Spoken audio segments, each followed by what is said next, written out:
Republicans in the U.S. Congress, especially the U.S. House, where they have the majority and the ability to create committees and the committee focus, they've been really delving deep into the issues of weaponized government. And by weaponized government, they mean using government infrastructure to target Americans' citizens based off of political reasons. So, for instance, the idea of going after Trump supporters who might have been on the Capitol grounds but just standing around, or questions about how parents may have been the focus of the FBI and the Department of Justice over concerns about, for instance, what kinds of books are being put into public libraries inside schools.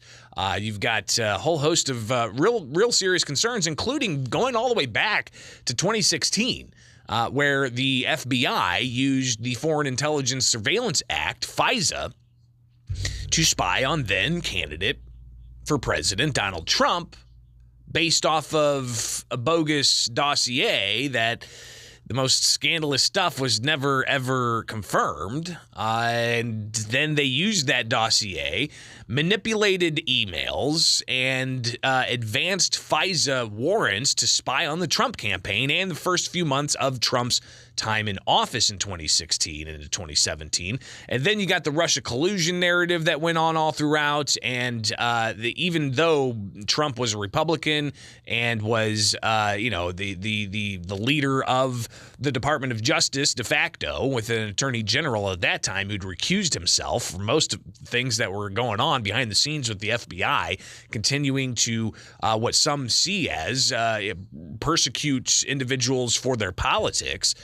We saw that play out all throughout the Trump administration. So now that Republicans have regained control of the U.S. House, they're delving deep into this. And not just what happened with Trump, but all aspects of how they may see that the Department of Justice, the FBI, may have abused their powers. So we'll of course highlight a little bit of that here, including some of the stuff about the January 6th Capitol riots. We'll touch on that later on. But I wanted to share with you a moment from the Hill where Illinois U.S. Congressman Darren LaHood, he revealed that he reviewed some documents as a member of Congress that has the ability to access these documents concerning the FBI and certain queries, and he lays out that indeed he discovered there was some review of sitting members of Congress by the FBI. Here's Darren LaHood touching base on this during a committee hearing this week. And I want to make clear the FBI's inappropriate querying of a duly elected member of Congress is egregious and a violation not only that degrades the trust in FISA, but is viewed as a threat to the separation of powers. I have had the opportunity to review the classified summary of this violation, and it is my opinion that the member of Congress that was wrongfully queried multiple times solely by his name was in fact me. This careless abuse of this critical tool by the FBI is unfortunate. Ironically, I think it gives me a good opportunity and a unique perspective on what's wrong with the FBI and the problems that the FBI has. To highlight that, I would like to submit for the record a couple things. February 28th, 2023, Director Haynes and Attorney General Garland asked for a reauthorization from the Congress, but they go in to add that there needs to be rigorous and ongoing oversight of the FBI 702 querying, specifically their collection decisions on U.S. person inquiries. And they will be evaluating and taking remedial action to address identified incidents of noncompliance by the FBI. I'd like to submit that for the record, Mr. Chairman. Without objection. Secondly, a letter was sent to you on February 15th, Director Ray, 2023, from Congressman Andy Biggs of Arizona. And he talks about the declassified 2021 report detailing these continued abuses of 702. In there, he mentions that these instances should frighten every American, and Congress deserves an explanation for them. He additionally talks about these, quote, backdoor searches are a violation of the Fourth Amendment and cannot continue. I'd ask to submit that for the record. Without objection. Thirdly, article in Politico from March 1st titled DOJ Faces Bipartisan Foulniks or Army of Skeptics on FISA 702.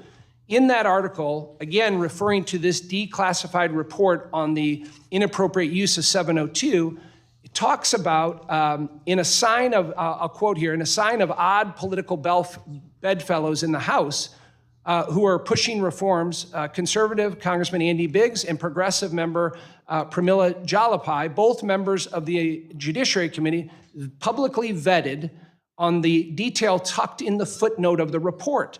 An FBI intelligence analyst improperly queried surveillance data on a U.S. member of the House. I'd ask to submit that for the record. Without objection.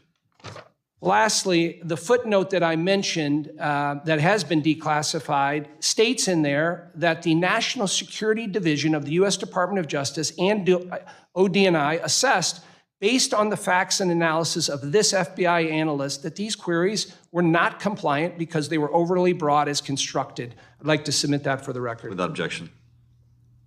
The bottom line is 702 deserves to be reauthorized because it's an invaluable tool to our efforts to counter the threats of our adversaries. But the FISA working group must and will pursue reform. So LaHood talking about the, of course, FISA courts and the ability for the FISA courts to be renewed. That's the Foreign Intelligence Surveillance Act, where the FBI can essentially go to a secret court and say, hey, we'd like to surveil this foreign person. And by doing that, they then get access to all the space around them, including their associates and their associates, and they can capture all of the data from their phones and so on. So, yeah, the FBI's ability to capture this information is quite incredible. So a lot going on there. It is Springfield's Morning News on 92.7 WMAY. Springfield's News and Talk. We'll talk about the FBI doing another bit of recording of former House Speaker Michael Madigan. So stay tuned. We'll get to the latest in that and revisit a video from 2019 where I asked Madigan at the Illinois Statehouse what it was like to be captured on a surreptitious recording. So stay tuned. We'll get to that next. We've been talking about the FBI and the tools of surveillance they have through the Foreign Intelligence Surveillance Act, and Congressman Darren LaHood from Illinois raising the question about how apparently the FBI sought surveillance info about him. And the FBI, not directly addressing LaHood's claims, but in a statement, they said that its changes over the years have included new internal audits.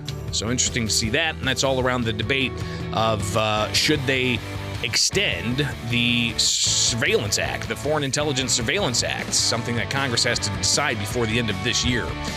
But, of course, the FBI does other types of surveillance, especially when it comes to public integrity cases domestically, including people who in state governments do corrupt things. Here's a headline. Ex-Republican Ohio Speaker found guilty $60 million bribery scheme called state's largest corruption case. Former Ohio House Speaker Larry Householder and former state Republican Party Chair Matt Borges, they were convicted yesterday in a $60 million bribery scheme that federal prosecutors called the largest corruption case in state history. So that's over in Ohio, where the feds, they had, of course, some evidence that they collected in various ways, including somebody saying in a phone interview that the outcome of one particular issue proved the risk that he took wearing a wire for the FBI. So wiretaps and people wearing microphones for the FBI. We've seen that happen multiple times here in Illinois, including with the case of Louis Arroyo, who is a former state representative. He was out trying to get legislation about sweepstakes machines and seeming to try to want to legalize those to make them similar to video gambling machines. But in that process, he apparently talked with a state senator at the time who was wearing a wire for the FBI, and that state senator here in Illinois was believed to be former state senator. It's escaping me right now. Somebody probably knows it. Why is it escaping me right now? Terry Link, that's what it was, yes. So Link denied that he was the one wearing the wire, but all indication is that he was the one wearing a wire. But interesting to see how the FBI uses that. But we've got a case ongoing now in the Federal District of Northern Illinois, and that involves the ComEd bribery scheme. That's nearly the 9-year-long bribery scheme. And that case involves ComEd and former Illinois House Speaker Michael Madigan. And apparently they do have some recordings that are going to be aired in court when that case gets heard in court. Here's the headline from the Chicago Sun-Times. Secret recordings of Madigan allies won't be released beyond courtroom, judge rules. So if you want to hear those tapes of Madigan under a secret recording, you're probably going to have to go to the courtroom up in Chicago and listen to that whenever they are played in the courtroom. I really want to be in the courtroom to hear that, because I asked Madigan back in 2019 what it was like to be picked up on some kind of wiretap recording. And this was in the context of a different case. But this is when Madigan was still Speaker of the House. He was still, very much a powerful Democrat at the Illinois State House.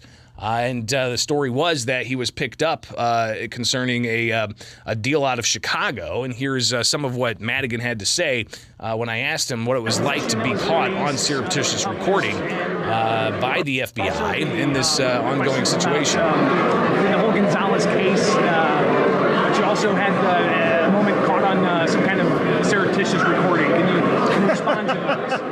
It's a tough world we live in. So it's a tough world we live in, Madigan said. Well, I'm looking forward to seeing some of the detail about what exactly the feds did capture, how that case progresses. That's not going to be until next April. We do have next week the case starting up of 4 of the other defendants in the ComEd bribery scandal, and those are several former ComEd officials and some lobbyists and a confidant of Mike Madigan, and those individuals having pleaded not guilty, so they're going to be facing that jury trial, and all kinds of different things going to be submitted for evidence, things not submitted for evidence, so we'll be updating you on all of that here with Springfield's Morning News. I'm Greg Bishop on 92.7 WMAY. It is Friday. Thank God it's Friday. If you ever need to get a hold of me, it's real simple. Just search Bishop on Air. Bishop on Air. All one word. All social media, except for like TikTok and I don't even know what else. Facebook, Twitter, YouTube. Really, I think YouTube and Twitter are probably where I'm the most active and the most responsive. Honestly, I haven't logged into Facebook on my phone in a bit.